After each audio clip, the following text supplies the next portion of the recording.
To all the clueless morons and idiots that deny that the climate is changing, I'm going to go over a list of things for them, for you. Understand everything that's happening now, wars, now it's Pakistan and India, trade, tariffs, which everyone, especially in the United States, is flipping out about because they're not going to be able to consume. Although, of course, we know Trump is not the eco-fascist president. He's just doing this because he's a clueless moron and really doesn't understand economics or what he's doing. But let's get back to this. I want to talk about why deniers are wrong, okay? So the first thing is, well, CO2 levels are over. What are they? Over 420 ppm, highest in 800,000 years due to fossil fuel burning. 2, global temperatures have risen 1.1 C since pre-industrial times, linked to human emissions, friends. And that's from the IPCC. Extra weather like heat waves and hurricanes is more frequent, driven by human-caused warming. Over 97% of climate scientists agree humans cause climate change. And the ice core data?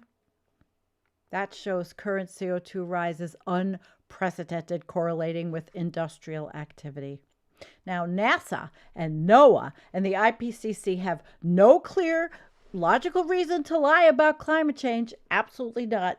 But of course, if you talk to the clueless morons, clueless Republican morons, no less, you'll hear a lot of that. You'll hear a lot, oh, the climate is always changing, because they will parrot the bullshit that they hear on Fox, OAN, and Newsmax. The data, based on peer-reviewed science and transparent processes, it aligns with a 97% scientific consensus on human-caused warming. Yep. Controversies like the 2017 NOAA study dispute were investigated and showed no data manipulation. While some suggest political or funding pressures could influence them, evidence supports their integrity. Skepticism is valid, as always, but no systemic dishonesty is even evident.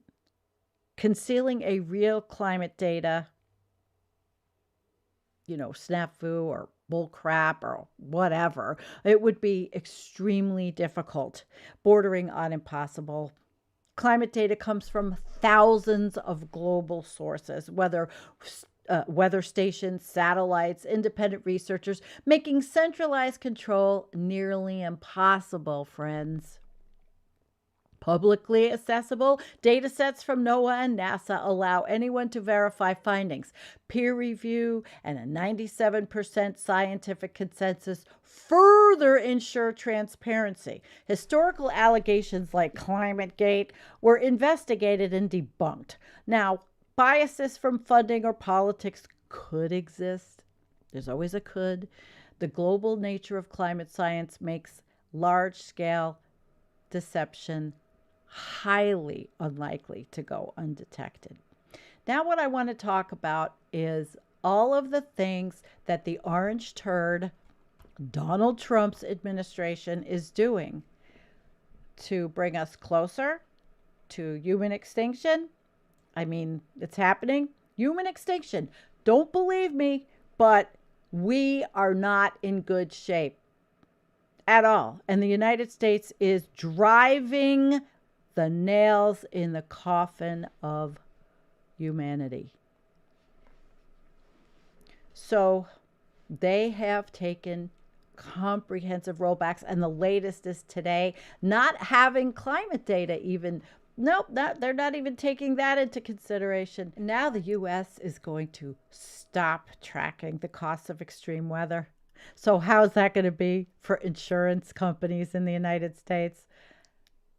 They want to stop tracking wildfires and storms and other billion-dollar disasters, which are growing more frequent. And the New York Times is reporting on this, and so is WAPO, the big, conglomerates of billionaire-owned papers. But they're good stories.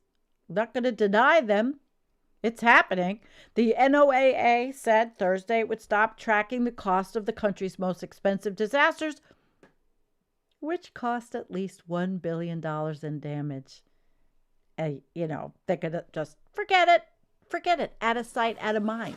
Just like everything else in this administration. But what I really do want to talk about is everything they've done. Withdrawing from the Paris Agreement, which he did on January 2025. He signed another executive order because this is all he does is sign executive orders, marking the U.S. second withdrawal from the Paris Climate Agreement. So there's a retreat from international climate commitments. And of course, climate groups and scientists think this is short-sighted, even if nothing's happening. No, I mean, really think about it. I think it's good to be in the Paris Climate Agreement, but I also see that things are just getting worse, as I've read to you. Dismantling climate data resources. The NOAA announced the retirement of its billion-dollar weather and climate disaster database, which goes into the New York Times article I just read you. It's a critical tool for tracking the financial impact of climate-related events. Good luck getting your house rebuilt. Good luck having a house. Good luck having an apartment. Can't wait to see what happens during the next hurricane in Florida. Why doesn't it hit Mar-a-Lago? It really reduces transparency and it hampers public understanding of the climate risks. Also cutting national park funding. Also, the administration proposed cutting approximately $26 million in grants across the U.S. National Park Service, affecting programs aimed at enhancing diversity and youth participation in park management. And the air quality monitoring programs have also been halted. Oh, that's another good one. Repealing the Clean Water Rule. So in 2019, the Trump administration repealed the 2015 Clean Water Rule, which protected small streams and wetlands from pollution. This rollback left vast areas vulnerable to potential pollution and degradation, which is the United States, is degraded in every which way. They rolled back methane emission standards. They weakened vehicle emission standards. They're revoking mercury emission regulations. They're opening protected lands for fossil fuel development, which is it's a sickening thing. That's making me sick. President Orange Turd lifted bans on oil and gas exploration in the Arctic National Wildlife Refuge and other protected areas, prioritizing fossil fuel development over conservation efforts. This ought to make you so angry. Reducing environmental review requirements. The administration updated the National Environmental Policy Act to limit environmental reviews of projects to 2 years, reduce the role of climate change in assessments, and exclude some projects from environmental assessment requirements.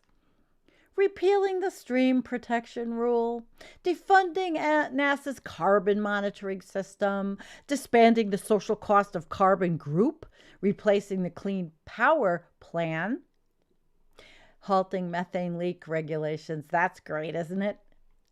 Reducing coal plant water pollution limits, accelerating infrastructure projects without environmental reviews. So it goes on and on and on.